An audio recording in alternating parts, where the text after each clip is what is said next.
Have you ever wondered what it takes for a good person, someone kind, compassionate, and ethical, to commit acts of cruelty or even become a monster? Imagine someone you admire, someone you trust, slowly transforming into someone unrecognizable. What if I told you this isn't just a rare anomaly, but a pattern woven throughout history and human behavior? Today, we're diving into one of the most unsettling and thought-provoking questions about human nature. Why do good people sometimes do bad things? By the end of this video, you'll uncover the shocking mechanisms that push ordinary individuals into darkness. More importantly, you'll learn how to recognize and resist these forces, with the final insight being the most crucial and empowering of them all. This journey will take us deep into psychological experiments, historical events, and philosophical reflections, exposing the razor-thin line between good and evil. But this isn't just a story about others. It's a mirror, forcing us to look inward and ask, what would I do in their place? Could I too be swayed by these forces? Stay with me, because what you'll discover today could forever change the way you see the world and yourself. The Lucifer Effect. The Lucifer Effect is a concept popularized by psychologist Philip Zimbardo, who conducted the infamous Stanford Prison Experiment. What he revealed was profoundly unsettling. The environment we are placed in, the roles we adopt, and the authority we obey can distort even the most virtuous individuals, turning them into perpetrators of harm. Think about it. History is filled with examples of ordinary people committing extraordinary atrocities. The guards in Nazi concentration camps, the soldiers who carried out ethnic cleansing, the bystanders who stood silent as horrors unfolded. These individuals were not born evil. In many cases, they were ordinary people, swept up in circumstances that unleash the darkest parts of human nature. Why does this happen? The answer lies in a combination of psychological and social forces that shape human behavior. The Power of Authority psychologist Stanley Milgram's obedience experiments in the 1960s revealed a chilling truth.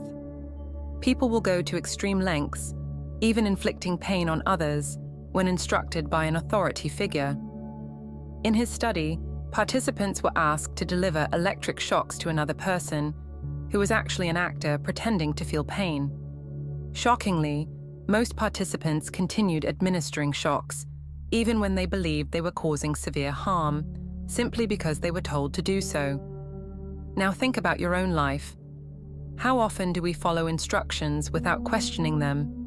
Whether from a boss, a leader, or even societal norms, we often obey without hesitation. What would you do if someone in a position of power asked you to compromise your morals for the so-called greater good? The power of dehumanization. Another critical factor is dehumanization.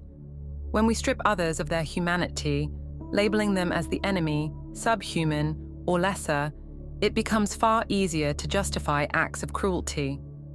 This tactic has been used time and again in propaganda, war, and even everyday conflicts.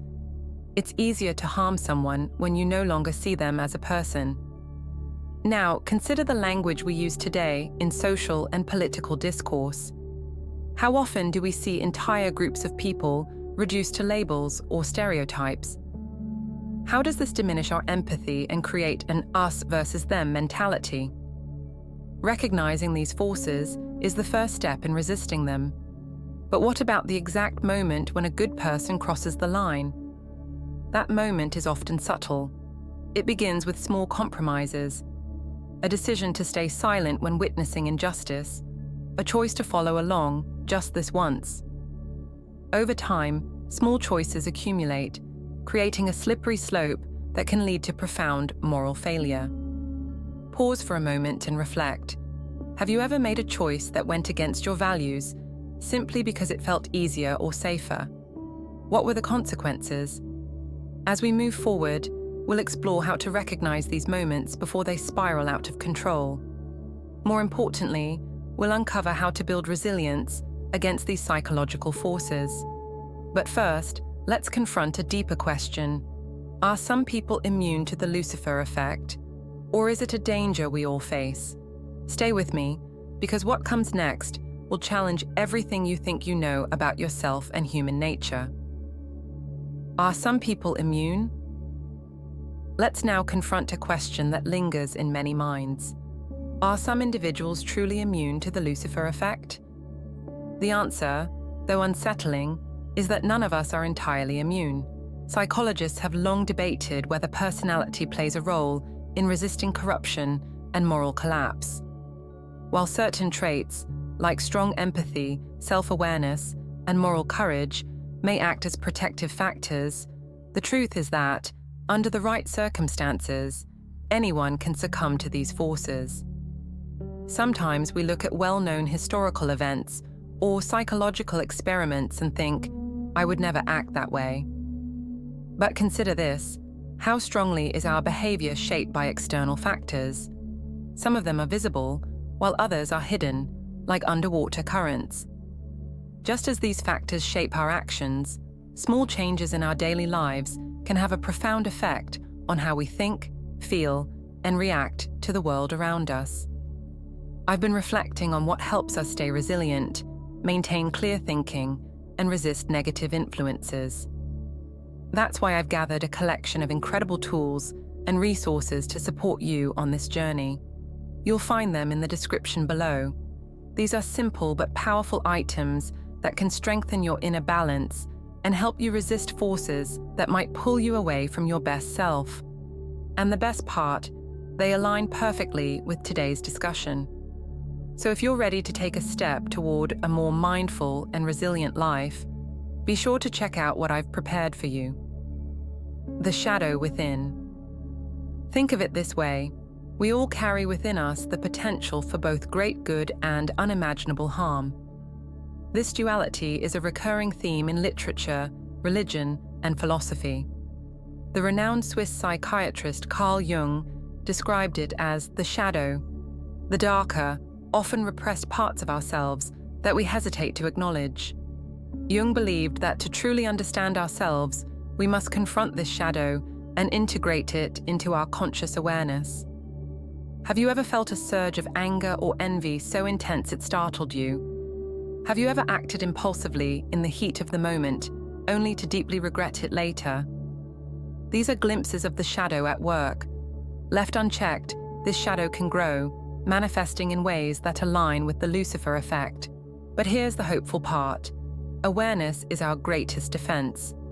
By understanding the psychological mechanisms that lead to moral collapse, we gain the power to resist them. The danger of moral disengagement. Now let's go deeper into how these forces operate in real life, and more importantly, how we can counteract them. One of the most insidious mechanisms at play is something psychologists call moral disengagement. A concept introduced by Albert Bandura, moral disengagement explains how people rationalize harmful behavior to avoid feelings of guilt or remorse. For example, someone might convince themselves everyone else is doing it. The ends justify the means. These rationalizations create a psychological distance between the individual and their actions, making wrongdoing easier to justify. Consider how this plays out in everyday life. A student cheats on an exam, thinking it's just a one-time thing. A manager mistreats employees, believing it's necessary to meet company goals. In these moments, moral disengagement allows people to act in ways that contradict their values. The antidote to this? What some psychologists call moral vigilance, the ability to actively question our actions and their consequences, even when it's uncomfortable. Ask yourself, am I justifying something that deep down I know is wrong? Another powerful counterforce is empathy. Empathy acts as a shield against dehumanization.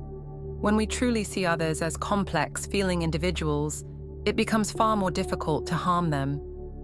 This is why storytelling, art, and human connection are so vital. They remind us of our shared humanity and break down the barriers that divide us. Another vital step is to educate yourself and others. Knowledge is one of the most effective tools against manipulation and moral erosion. Study history, psychology, and philosophy to deepen your understanding of how and why people make the choices they do. Share this knowledge with others, not to preach or lecture, but to spark meaningful conversations that inspire reflection and growth. For example, have you ever considered how much the stories we consume influence our thinking? Films, books, and media often shape our perceptions of good and evil, right and wrong. By seeking out narratives that challenge your assumptions and broaden your perspective, you build a more nuanced and compassionate understanding of the world. Let's also talk about resilience in the face of pressure. Standing up for what is right often comes with risks: social rejection, professional consequences, or even personal loss. This is why resilience is so crucial. Resilience doesn't mean being fearless. It means continuing to act in accordance with your values, even when fear is present. To build resilience, focus on practices that strengthen your mental and emotional well-being. These might include mindfulness, meditation, journaling, or seeking guidance from mentors and trusted friends. Surround yourself with a community of people who uplift and inspire you. Resilience is not something you build alone. It thrives in connection with others. But what happens when we fail? Because inevitably we will. There will be moments when fear or pressure gets the better of us, when we act in ways we later regret. This is where the concept of self-forgiveness becomes essential. Self-forgiveness is not about excusing harmful behavior, but about acknowledging your mistakes, taking responsibility, and committing to do better. Reflect for a moment. Is there a time when you fell short of your own values? How did you respond to that failure? Did you learn from it, or did you let it define you?